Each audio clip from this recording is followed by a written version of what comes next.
નમસ્તે મિત્રો, મારું નામ રમેશ છે. મારી ઉંમર 36 વર્ષની છે અને હું નાના ગામમાં રહું છું. મારો વારસાગત ધંધો છે. હું કુંભાર છું.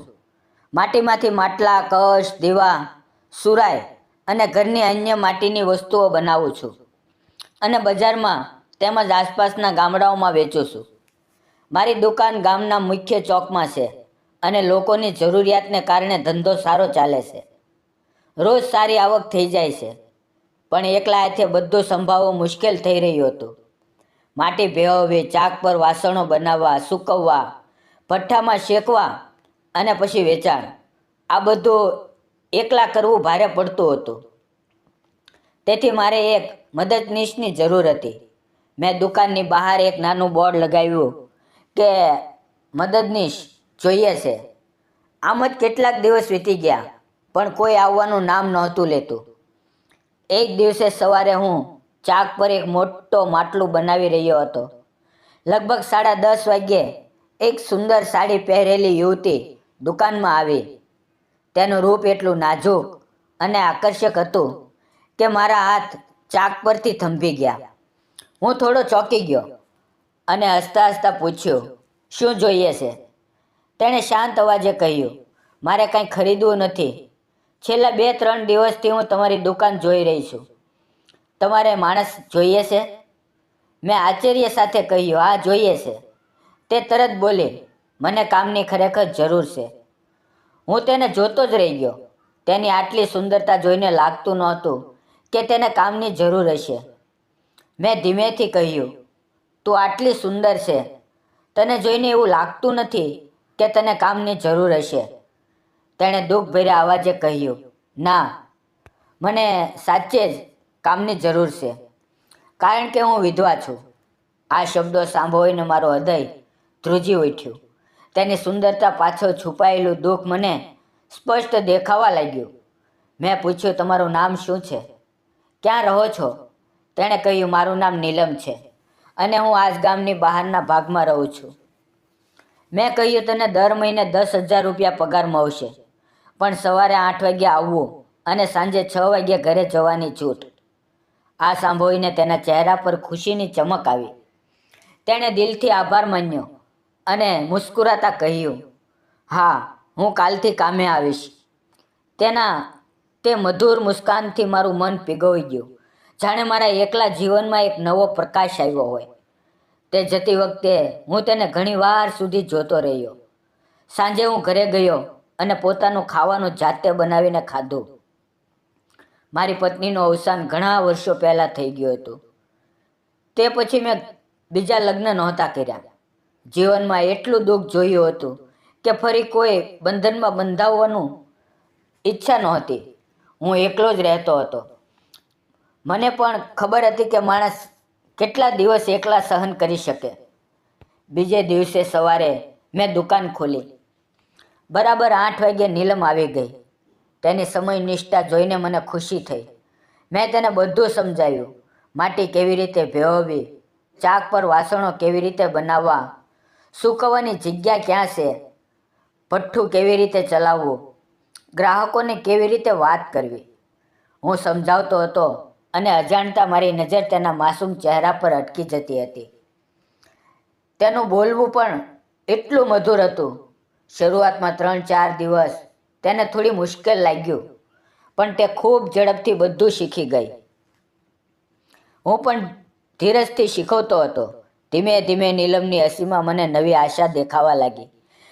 મારી એકલતામાં એક નવો શ્વાસ આવ્યો. હવે ગ્રાહકો આવે ત્યારે અમે બંને મળીને વાસણો બતાવતા, પેક કરતા. નીલમના આવવાથી મારું કામ ઘણું હળવું થઈ ગયું હતું. નીલમને આવ્યાને 2 મહિના થઈ ગયા હતા. તે ખૂબ મહેનતુ અને ઈમાનદાર હતી. રોજ સમયસર આવતી અને કામમાં ક્યારેય બેદરકારી નહોતી કરતી. પહેલા મહિનાના અંતે મેં તેને 10,000 રૂપિયા પગાર આપ્યો અને ઉપરથી 500 રૂપિયા વધારાના આપ્યા. મેં કહ્યું, તું ખૂબ સારું કામ કરે છે. તેના ચહેરા પર ખુશી ઝળકી ઉઠી. ધીમે ધીમે અમે બંને એકબીજાને વધુ સમજવા લાગ્યા. થોડી વાતો કરવા લાગ્યા. નીલમ રોજ ઘરેથી ડબ્બો લાવતી અને બપોરે અમે દુકાન પાછળ બેસીને સાથે જમતા. એકવાર મેં તેને મારું ઘર બતાવ્યું હતું, પણ તે ક્યારેય આવી નહોતી. એક દિવસ અચાનક મારી તબિયત બગડી. મને બધું ઊંધું ઊંધું લાગતું હતું, શરીર દુખતું હતું. હું ઘરે જ પડ્યો રહ્યો. સવારે 8:45 વાગ્યે ઘરનો દરવાજો ખખડ્યો. મેં મુશ્કેલીથી ઊભા થઈને દરવાજો ખોલ્યો તો સામે નીલમ ઊભી હતી. મને જોઈને તે ગભરાઈ ગઈ અને બોલી, માલિક, માલિક, આજે તમે દુકાને નથી આવ્યા, શું થયું? મેં થાકેલા અવાજે કહ્યું, તબિયત સારી નથી. તે તરત અંદર આવી, મારા કપાળે હાથ મૂક્યો અને બોલી, તમને તાવ છે. તેના અવાજમાં ચિંતા સ્પષ્ટ હતી. તેણે નજીકના મેડિકલમાંથી દવા લાવી, પછી રસોડામાં જઈને મારા માટે ગરમ ગરમ ખીચડી બનાવી. તેની આ સંભાવ જોઈને મારી આંખો ભીની થઈ ગઈ.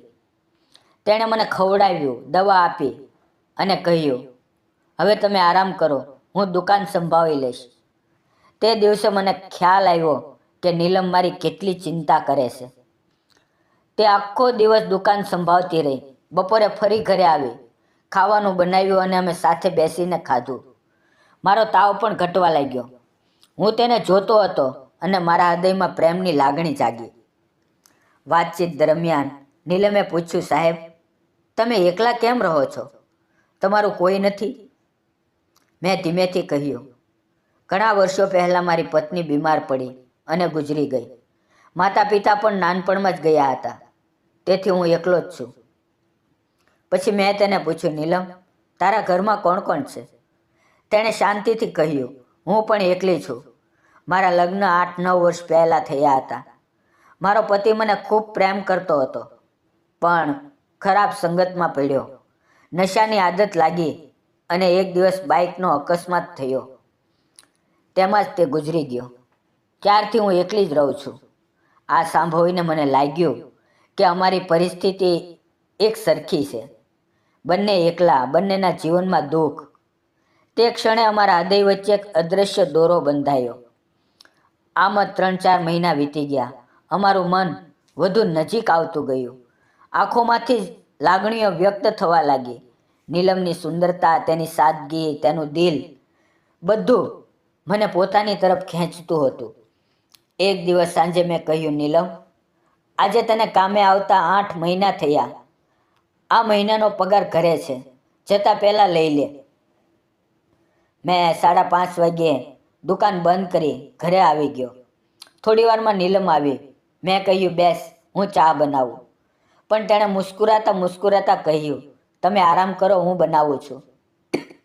તેણે બંને માટે ચા બનાવી. અમે ચા પીતા હતા, એકબીજાને જોતા હતા. તેની આંખોમાં એક ખાસ ચમક હતી. જ્યારે મેં પગારના પૈસા આપ્યા ત્યારે અમારા હાથ હવેથી અડી ગયા અને બંનેના શરીરમાં એક સિહરણ દોડી ગઈ. નીલમ શરમાઈ ગઈ, તેના ગાલ લાલ થઈ ગયા. મેં ધીમેથી કહ્યું, નીલમ, મારે તને એક વાત કહેવી છે. તેણે લજ્જાભરા અવાજે કહ્યું, કહો. મેં હિંમત કરીને કહ્યું, નીલમ, હું તને ખૂબ પ્રેમ કરું છું. તું મને ખૂબ ગમા છો. જો આપણે સાથે જીવન વિતાવીએ તો તને મંજૂર છે?